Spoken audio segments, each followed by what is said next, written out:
Last week, South Africa suffered devastation brought about by open looting, which saw some businesses being burnt to the ground.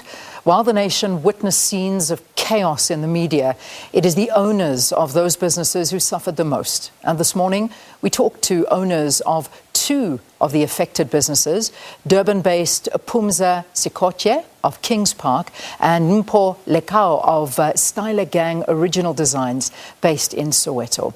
Phumza owns 51% stake in a manufacturing factory that supplies clothing to South African retail stores, and Mpho and his business partners own a trendy graphic sports label for ready-to-wear clothing. It's so good to have both of you. Welcome to Morning Live.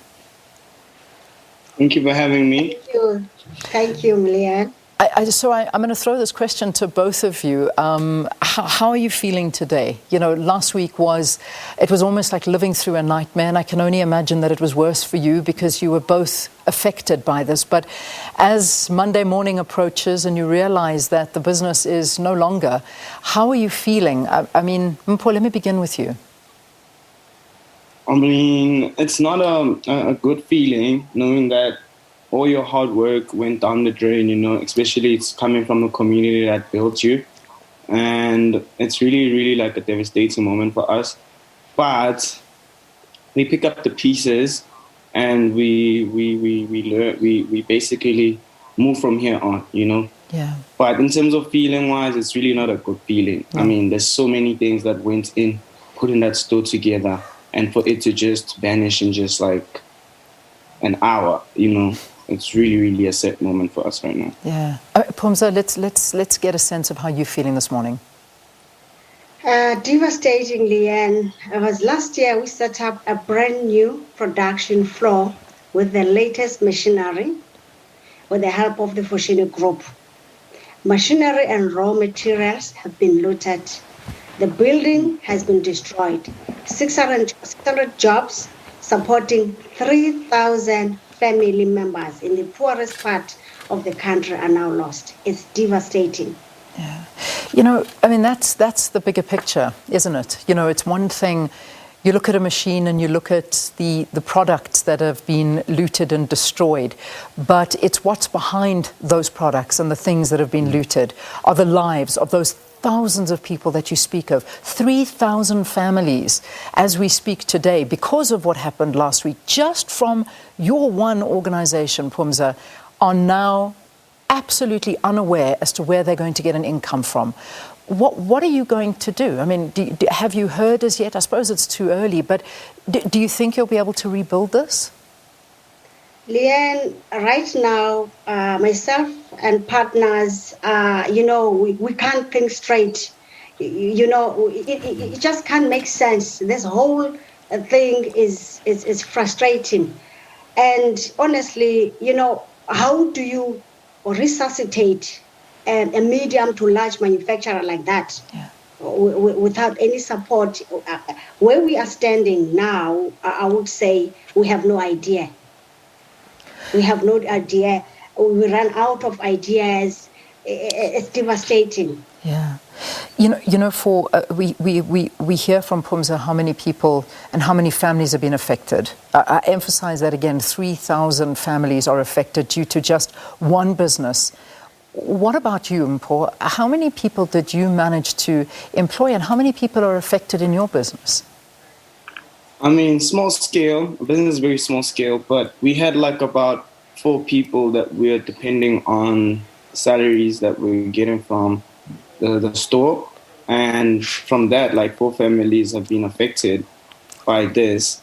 And moving forward from here on, like we've been using this time to kind of like come up with a way to bounce back. And the customers, the people are like, our fan base is like ready to support.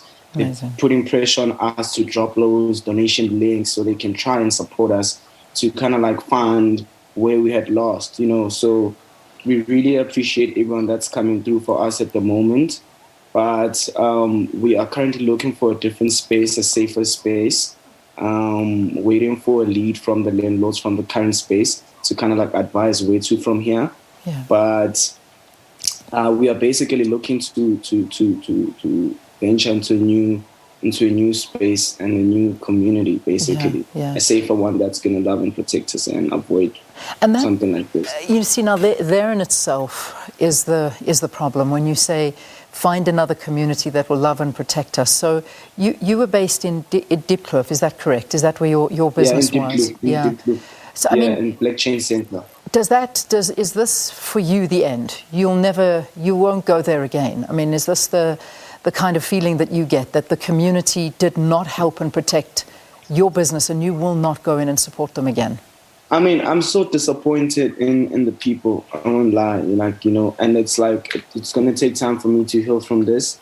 But like I said, like, nothing just happens for no reason, and I personally believe that it was basically like an opportunity for us to kind of relook our business and reorganize all the systems and kind of like come back guns blazing, So the guys were discussing that we might potentially keep one space, probably for drop-offs, like pickups and drop-offs, so people, because a lot of people know and are used to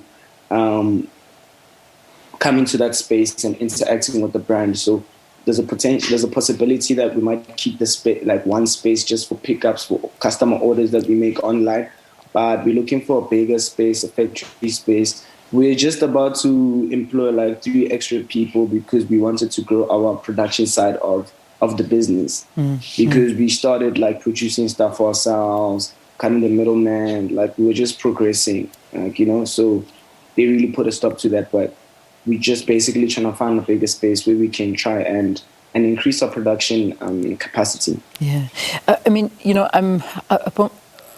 Phumza, I'm busy looking at your website, and as soon as I opened it and your label jumped out, it was like, yeah, of course I know you guys. I mean, I know your business well. You look at the label and then you realize, oh, of course, this is fantastic. I had no idea that this is what it was. But I mean, is the entire factory gutted? I mean, I know you answered that in the previous answer. So as you say right now, Kingspark Manufacturers, as it stands now, is no more. There is nothing that you can do. There is nothing, Leanne. And to go back to where we are, that's another story. If we get financial support, we are actually thinking of relocating operations to another place. But of course, we weigh options. That's has not been finalized as yet. Just the thoughts that stuck in our heads, How are you feeling? I mean, we got a clear sense of how Mpho's feeling, and very disappointed in the community that they didn't rally around to protect this small business that, I can only imagine, that this is a pride and joy for the community to know that this is there, it's providing jobs, it's real, it's creative, it's fantastic, and now it's no longer. And that's, that is in itself just something to get your head around for Mpho. But for you, Phumza, I mean, how do you feel about the community that went in and did this to your business and to the lives of people that worked there? Taking you back, Leanne, I used to be an academic for 16 years, teaching clothing and fashion. And when I resigned in 2015, December, to venture into business, and it's been 4 to 5 years of hard work, partnering with Gary and Jason, and now this. Last year, we have been successfully participating in an innovative workplace productivity collaboration pilot project to test and demonstrate the international best practice intervention by the International Labour Organization. And this, it's I can't explain the feeling, but I was numb when I was shown, when one of my partners sent images and videos of the factory, I can't explain the feeling. Yeah. But right now, honestly, to cry forever is not going to help. We need to pick up our broken pieces and think through and come up with a plan. Yeah.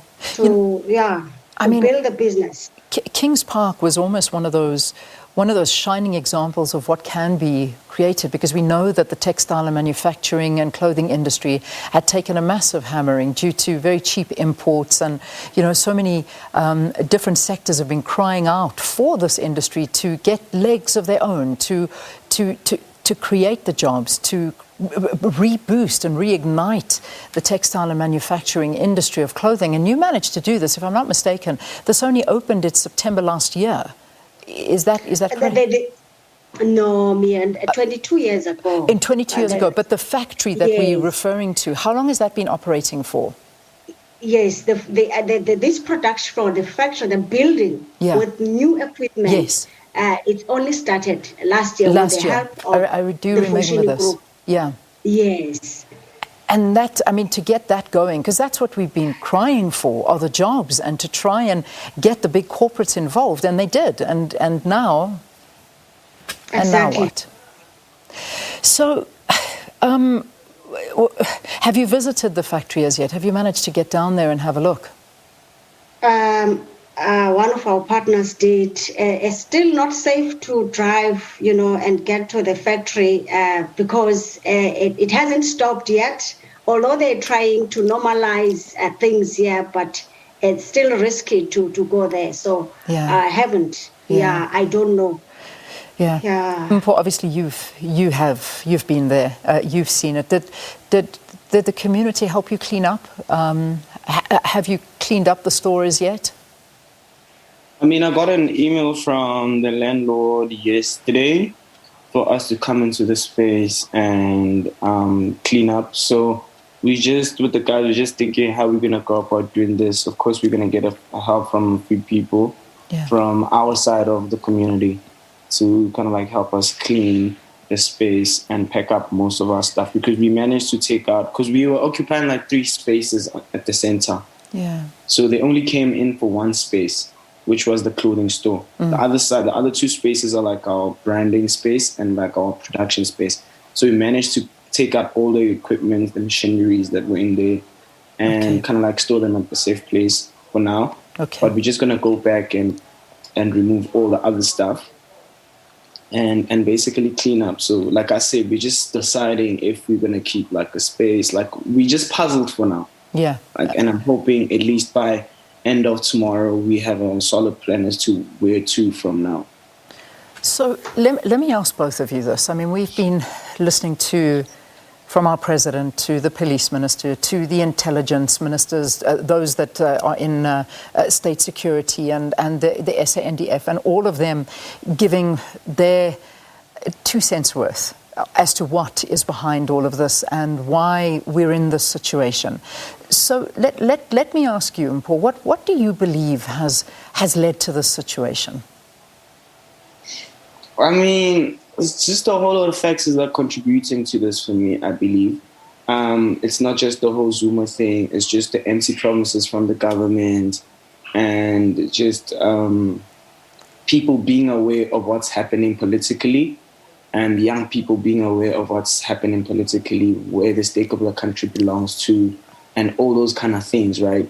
And the people are tired of being promised things that don't exist, because this whole COVID situation got a lot of people really, really unemployed, and that has a negative impact on the buying power and eventually creating room for crime and all these other things to happen. So the people were basically unconscious of all the decisions they made in terms of looting unnecessary spaces. I guess the plan was to basically loot all the white-owned spaces, but they got carried away and they ended up venturing into looting in different, in black people's spaces. But for me, it's just basically comes from the government and just making these empty promises to the people, and the people using this whole opportunity for Zuma to kind of start something like this. Yeah, and let me ask the same question to you, Phumza.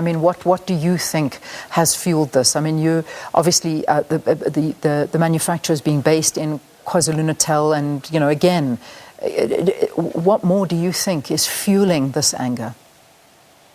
Yes, I think Mpho is correct. I think they were waiting for an opportunity like this to make their voices heard, because if you look at this, the majority is youth, and there's the high rate of unemployment is still there. It's actually rising every day, and I think they are angry. And but when you think of it, really, that if they are crying for employment and then they banning manufacturers and other industries and actually contributing to the challenges, so it doesn't help, although they want to make their voices heard. Yeah, it's exactly what Mpho is saying. Yeah, it's not about Zuma anymore. So let's wrap it up and just ask you, what do you think government needs to do? People are angry that they didn't do enough at the time, that there wasn't enough preventative measures in place to ensure that, the conversation that I'm having with you both at the moment should not be happening, that there should have been enough authorities in place to ensure that your businesses were not destroyed, but they are destroyed. So what do we do as a country going forward to ensure that something like this doesn't happen again? I think the government needs to support businesses, emerging businesses, because entrepreneurs are the ones that will create jobs, to be quite honest. So if the government, for me, I have a problem with processes whereby they will say there is funding, but to get that funding, and they say, okay, black people, yes, funding, but the processes are not friendly. They make it hard for black people to access those. They want this, they want that, and I find it challenging, honestly, to access those funds. It's not as easy as you think, Leanne, that okay, the Black Industries Grant, this, and it's not easy to access those funds. The processes are not fair, if I may put it that way. Has anybody stepped forward from government to help you at this point? Is there assistance at hand? No. Nothing. No. Nothing. Mpho, from you, any assistance whatsoever? Nothing yet. Like I said, it's just a community of our people that are actually reaching out to us and saying, yo, guys, if you really need help, if you need anything, like drop those links. We're ready to help you guys come back from this situation. It's never like the government really never like Phumza is saying right now, like the processes are not straight. Like we do have we are compliant with all the systems that are necessary for us to have a business going, but when it comes to transparency from the government as to how to go about getting this funding, it's always a tricky situation. Like, you know what I'm saying? Yeah. It's always a tricky situation, and we as the young entrepreneurs lose hope as to or are less dependent on the government, and we are already creating platforms and structures for our audience to kind of like reach out and like when we're in need, and that's what's happening currently. The people are coming alive for us. The customers that have been making the brand what it is are really reaching out and coming to us and saying, yo guys, if you really need help, we're here to help out. Yeah. All right, both of you, thank you. Thanks for sharing your stories with us, and we just wish you the best of luck going forward. I'm not sure what else to say, but I just, my heart goes out to you and your workers and the families of the workers, and I just hope that you have that capacity and help to build up again. Phumza Sokhetye of Durban-based Kingspark manufacturers, Mpho Lekau of Styla Gang Original Designs based in Soweto. Their businesses are among those completely destroyed during last week's looting.